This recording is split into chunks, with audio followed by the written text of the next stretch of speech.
Buenas tardes. Hoy entrevistaremos al autor Augusto Monterroso Bonilla, nacido en Tegucigalpa el 21 de diciembre de 1931 en Ciudad de México y falleció en Ciudad de México el 7 de diciembre de 2003. Este autor es uno más conocido como Tito Monterroso. Fue un escritor hondureño nacionalizado en Guatemala, conocido por su relato breve. Era un narrador y ensayista. Empezó a publicar sus textos a partir de 1959, año en que se publicó la primera edición de Obras Completas y otros cuentos,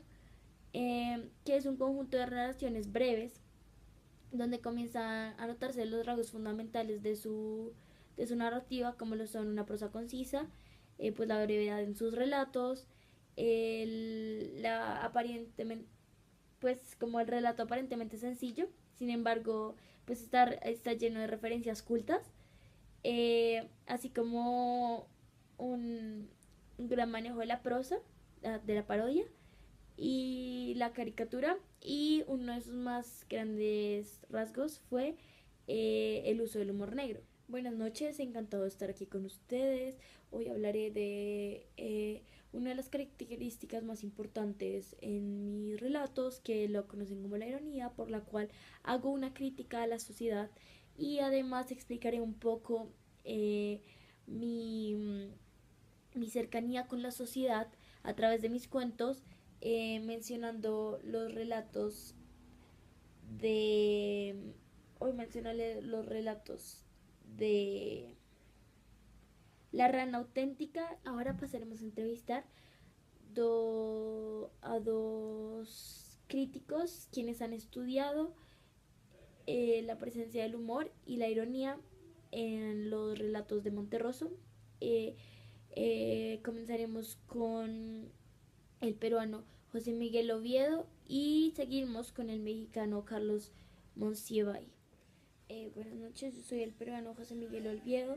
y me parece que el tema de la ironía en Monterroso es como la forma en la que el autor personaliza sus relatos, y es como una manera en la que el autor expresa pues, pues la negatividad frente al poder omnipresente y también de promover sus interlocutores, como a través de los interlocutores, la inconformidad, eh, pues de esta manera busca como burlarse de todo lo establecido en la época, como es la literatura, la presencia de como la llegada del imperialismo y el etnocentrismo, y de estimular pues la propia rebeldía del ser humano y la propia pues el propio espíritu rebelde que cada ser humano tiene. Uh, el humor y la ironía en Monterroso son también considerados como una especie de filosofía que descubre las ligeras o pues las como este tipo de ilusiones en que pues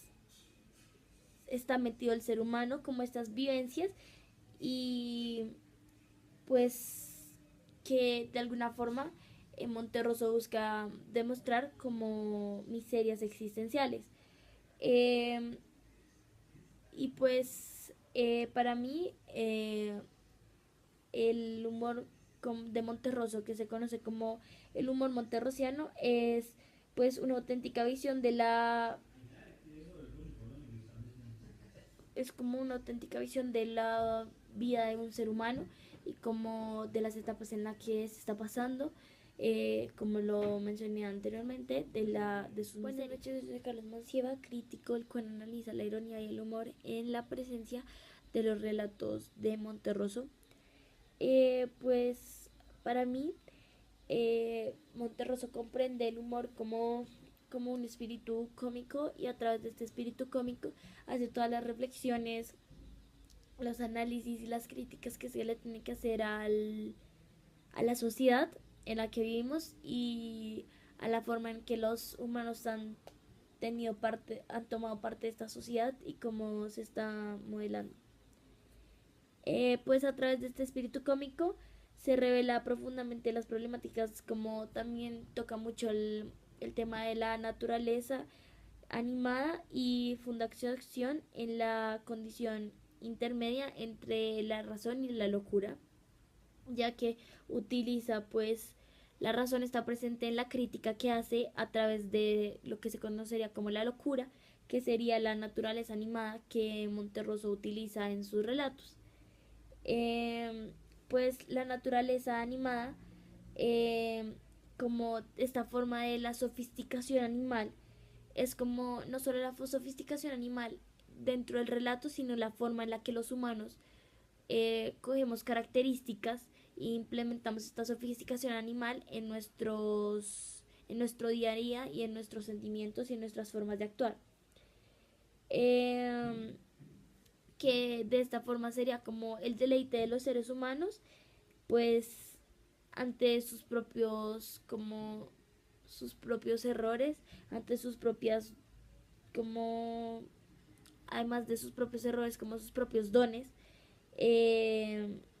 pues que no dudan de ellos y son fieles a ellos. Volviendo contigo, Monterroso, por favor, ¿nos podrías explicar cómo la fábula monterrosiana, como se le nombra a tu fábula, eh, se muestra como la expresión del sobreentendido social, es decir, como la fábula está relacionada siempre de manera social y como el tema social siempre está relacionado a tus obras? La fábula monterrosiana también está relacionada a este sobreentendido social, ya que soy y se me conoce como uno de los escritores hispanoamericanos que asume como una actitud muy responsable frente a a la sociedad y frente al arte narrativo socialmente. Eh, quien pues soy una persona que adopta mucho una posición crítica frente a acontecimientos políticos como los embates de las dictaduras y pues y las fuerzas invasoras de los Estados Unidos, eh, como en toda Latinoamérica y pues en como toda Latinoamérica dependía de Estados Unidos y como Estados Unidos veía a Latinoamérica como más débiles y que no tenían la capacidad de lograr grandes cosas. También adoptó una visión rebelde frente a las formas estéticas tradicionales y pues aquí es donde empieza a crear este tipo de fábula monterrosiana que es conocida como también como el relato breve, eh, pues que siempre está relacionado con este entorno social, con estas diferentes momentos que me afectaron en mi vida, no solo como escritor, sino como persona.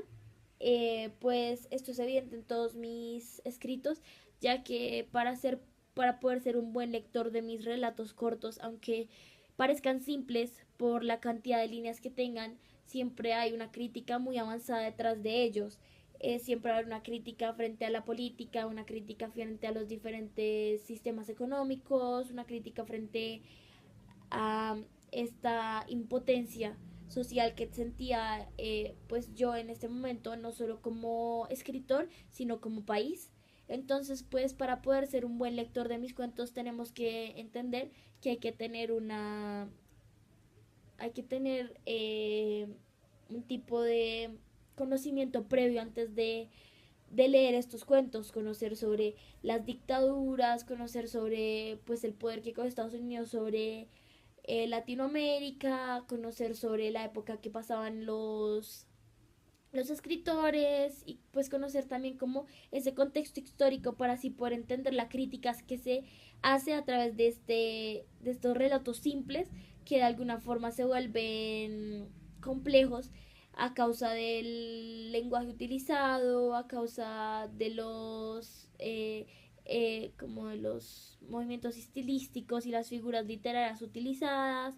y a través de toda la narración de la historia. Y bueno, muchas gracias, nos hablaste de la crítica social que haces y también previamente mencionaste que vas a hacer relación de pues de la sociedad con dos de tus cuentos, los cuales son La rana que quería ser una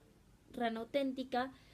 y La mosca que soñaba que era un águila. Entonces, por favor, podemos empezar como que nos cuentes un resumen de cómo era la rana que quería ser una rana auténtica y pues nos expliques cómo, cuál es la relación, como esta crítica social que haces a través de este cuento. Bueno, en relación a cómo la rana que quería ser una rana auténtica tiene un impacto en la sociedad, pues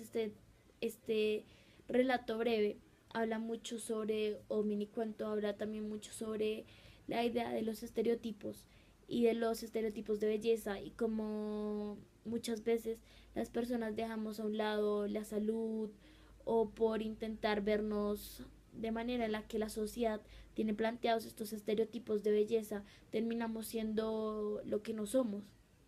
Esto pues se ve reflejado a través de este relato que habla sobre una rana que quiere ser auténtica. Entonces, para comenzar, empezó teniendo, pues compró un espejo para mirar cómo se veía, para mirar si estaba adelgazando, cómo estaban sus piernas y todo. Pues después se dio cuenta que le estaban diciendo que tenía unas piernas muy lindas, entonces se dedicó a hacer sentadillas y a hacer trabajo de piernas para pues poder aumentar este volumen y esta pues belleza